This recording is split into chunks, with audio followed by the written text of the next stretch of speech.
Obsidian Entertainment, the team behind The Outer Worlds and the upcoming Avowed, just released a side project that blossomed into a 10 million player-based action survival game.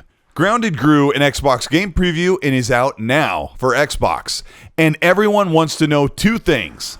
Is Grounded worth your time? And do I really have arachnophobia?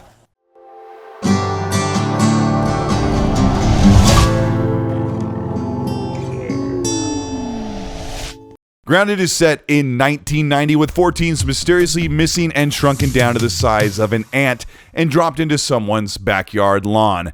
Grounded is no ordinary survival game because instead of using the natural resources you're tasked with using, this super massive grass blades and bug parts and minerals normally found in the microscopic world are your natural resources. And you have to find out what has shrunk you and how you can return back home. The story in Grounded is mostly told through audio cassette tapes found throughout the world, recorded by the failed inventor Dr. Wendell Tully, voiced by Zachary Levi, who plays a very charismatic mad scientist with good intentions, but he's hell-bent on proving his genius to the world. You play as one of 4 teenagers with a love of junk food and role-playing games, and you'll soon find out that their experience in games and being nerds is vital to survival, as each one will don fantasy-style weapons and armor to fight off creepy crawlers. Weapons consist of melee and ranged combat, and will advance as you level up and learn new recipes to create better gear. Your lone companion in this world is Burgle, and he belongs to Dr. Wendell Tully, but needs you to find his upgrade chips that have been scattered throughout the yard in order to repair the machines that will grow you back to normal to get home. The story-based parts of Grounded plays much like major RPG dungeons. You are asked to venture out to a shrunken lab that has been hidden in the yard by Dr. Tully. Before venturing out to each of these labs, you'll need to take the time to gather resources, kill the necessary bugs to create weapons and armor that will get you through each of the dungeons. At the end of each of these labs is a boss to take down, which will take patience, parrying skill, and the right gear.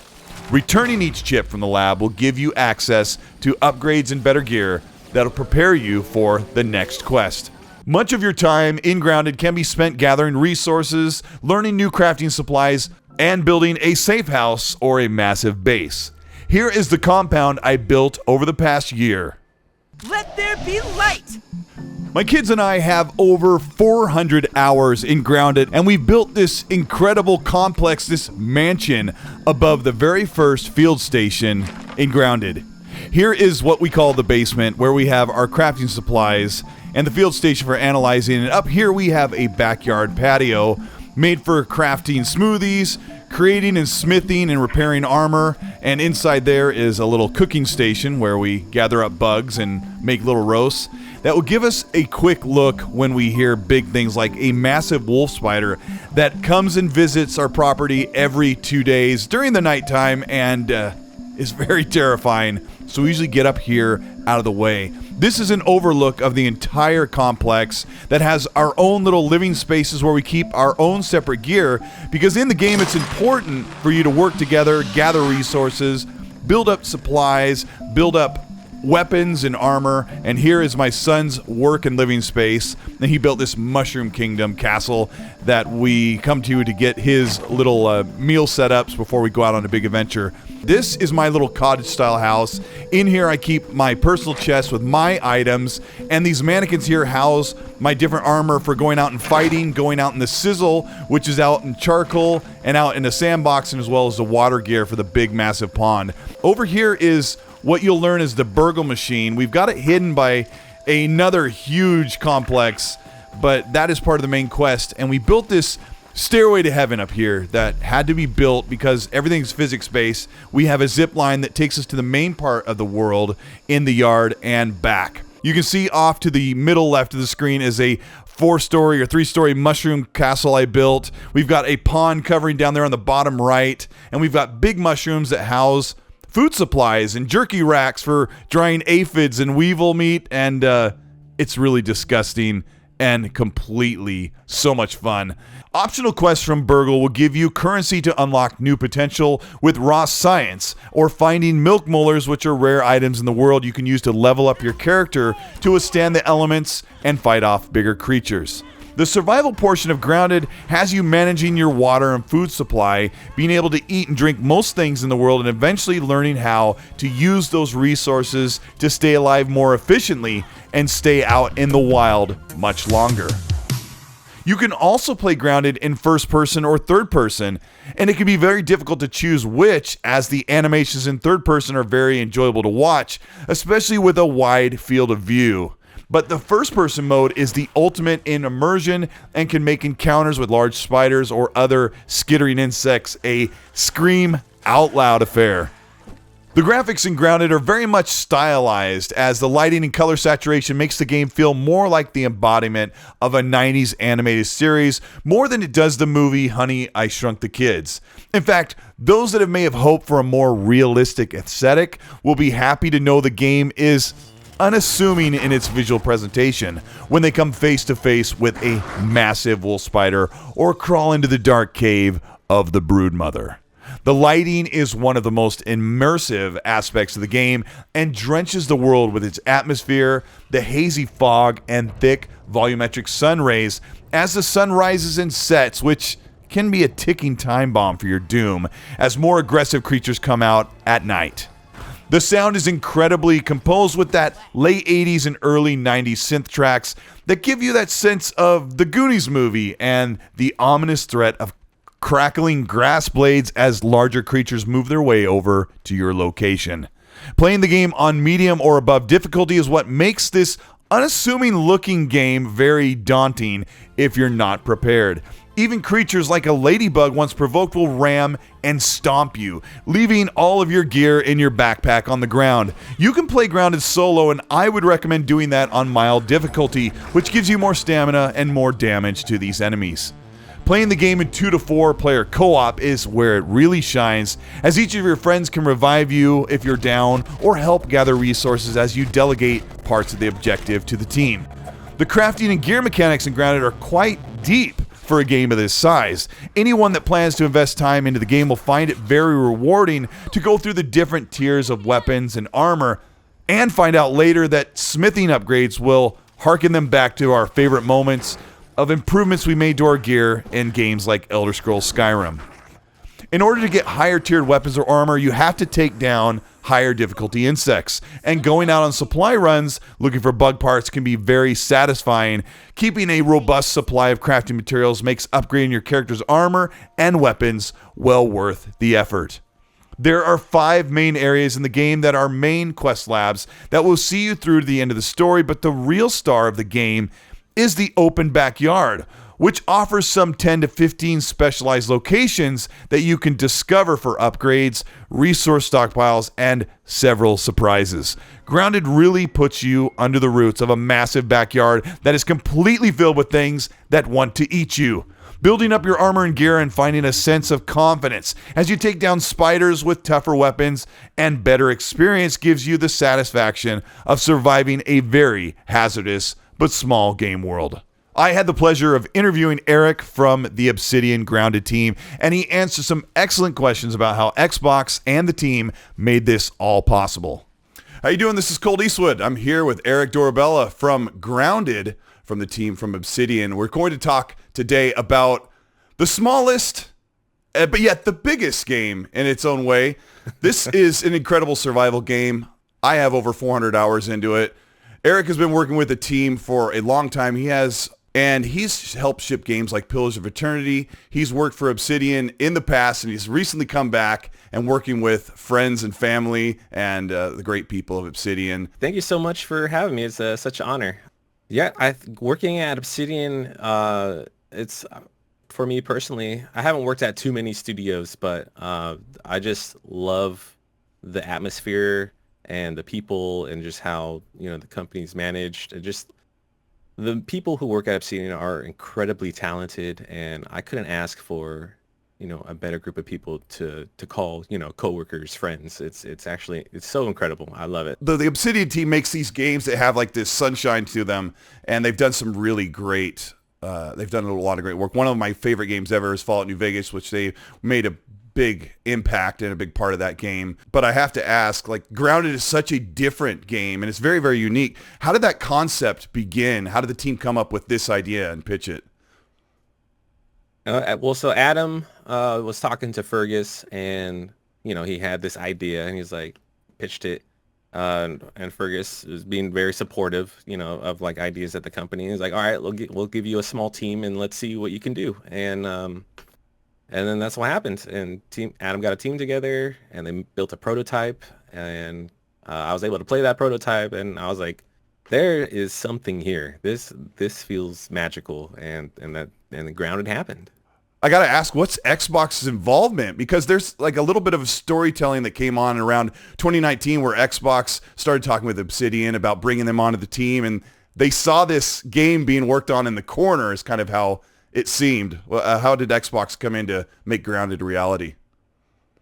Yeah, I believe the game was in or maybe just prototype stage before being presented to Microsoft or Xbox, and yeah, they were 100% on board, fully 100% supporting the game, and they just wanted to ensure they're like, hey, we like this idea and we're going to support you guys. And I keep iterating support, but yeah, it's been super helpful. Yeah.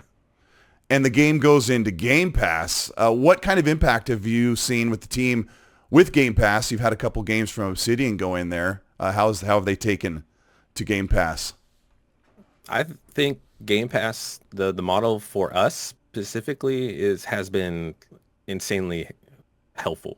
Like, we would not have gotten the like wide audience of just in general for like gaining feedback and just having more access to players if we were just on console only or on like PC. But being part of Game Pass had helped us reach a broader audience. And it's been extremely important for us to get feedback from the players, and they helped sculpt the game that it is today. What kind of homages or tributes has the team made? When they made Grounded, like, were they trying to say, hey, let's pay tribute to how our favorite game does this? Or did they have any inspirations you've heard them talk about that Grounded kind of wanted to achieve or emulate? Yeah, definitely. So really the whole team loves the survival genre. And they played a ton of The Forest and Subnautica, even Minecraft, and taking all those elements and getting inspiration from those games and elsewhere. Like a lot of passion came from those games, and that's what created Grounded.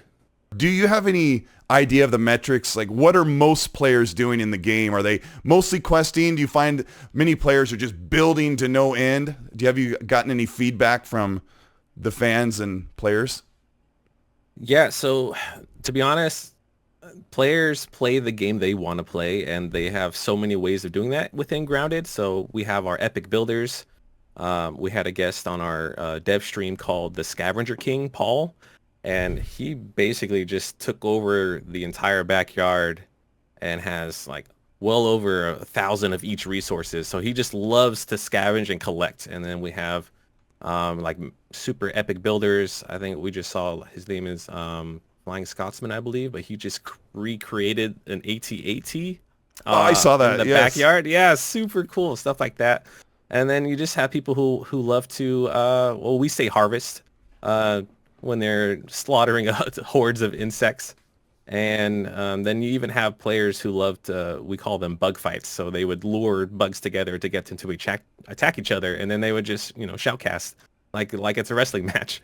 Right. Yeah. I was playing with my friend and we were in the sandbox and we were being followed by a wolf spider, and an antlion came out and they started fighting. We backed off and we did the same thing. We were putting bets. I was like, I have a bets on the antlion. He's like, no way, the wolf spider's going to get it. And we watched this fight out for 5 minutes. I called my kids, and it's great. And speaking of my kids, my son, who's 11, has some ideas about some crafting. I'm going to fax this to you. No, I'm just kidding. Yeah. I don't know if we have a fax machine anymore, but send it over. No, I think we're huge on community suggestions and feedback. So we've implemented a ton of things into the game just based on the community from our Discord.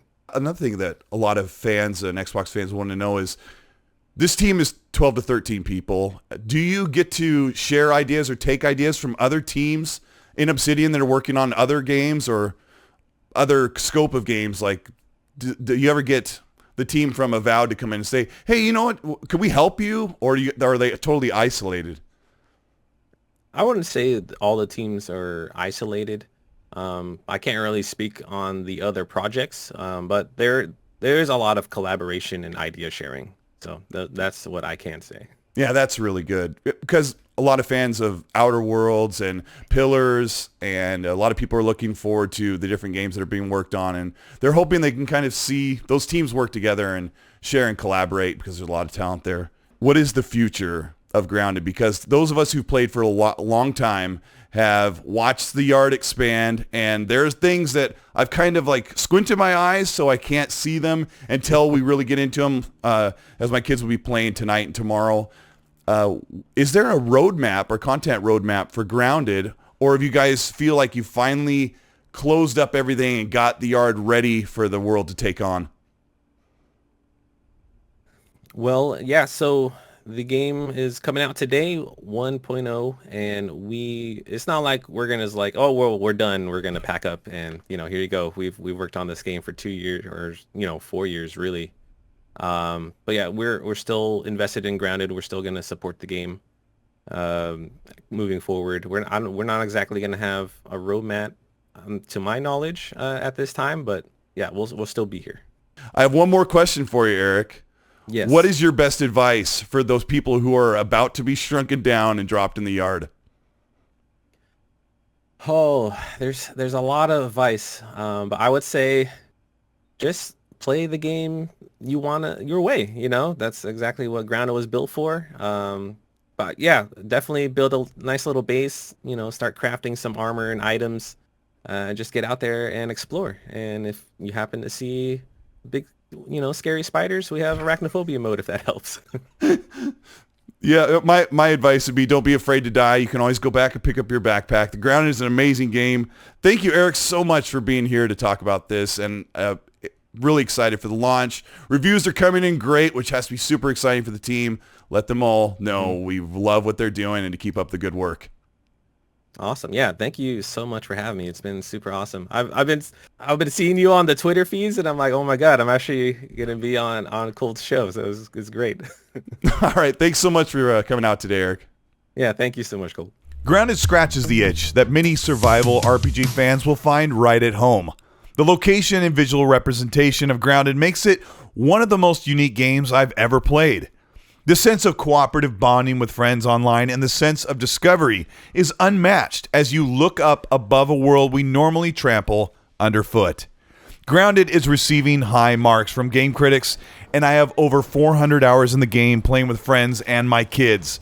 Grounded was a game that when it was first presented, I was not interested in at all, and now it has become one of my favorite games on Xbox. You have to play Grounded. Install it right now. It's on Game Pass, it's on PC, it's on Xbox console, and xCloud.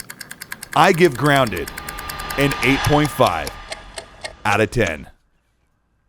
This is Colteastwood. Thank you so much for checking out this video. I'm so glad I got to interview Eric from the Grounded and Obsidian team. What an honor to talk about a game I've come to truly enjoy.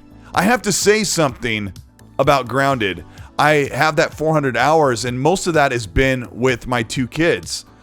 I can't understate how much of an experience it's been playing that game, where I sit in here with my headset and they're in different rooms playing the game, and we're playing over Xbox Live, and I truly feel like we have bonded and that we really are in this backyard taking on these creatures, doing these adventures, and experiencing something that feels almost realistic in its own way.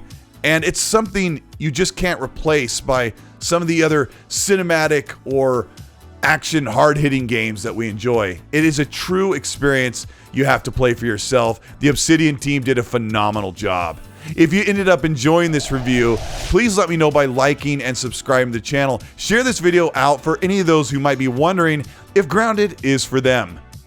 Also, if you want to further support the channel and the work that I do here on the Colteastwood channel, you can join the channel membership or join the Patreon, and there you have early access to videos before they go up, and there is giveaways for merch like this Be Nice shirt. And you can also get into a tier that gets you into the X&C Xbox Club on Xbox, where we're hanging out, playing games, talking, and doing like little mini podcasts, it seems like. It's been really, really fun. If you want to hear more nuanced discussion about what's going on in the gaming news, the X&C podcast runs every Monday at 5 p.m., and that has my co-host Gaz on it, and we're talking about the latest in the industry. But I want to know what you think of Grounded. Those of you who've played it in preview a lot have said, I'll wait until it's out. Are you ready to pick it up? Let me know in the comment section what your favorite thing about the game is. And while you're there, remember, as always, be nice.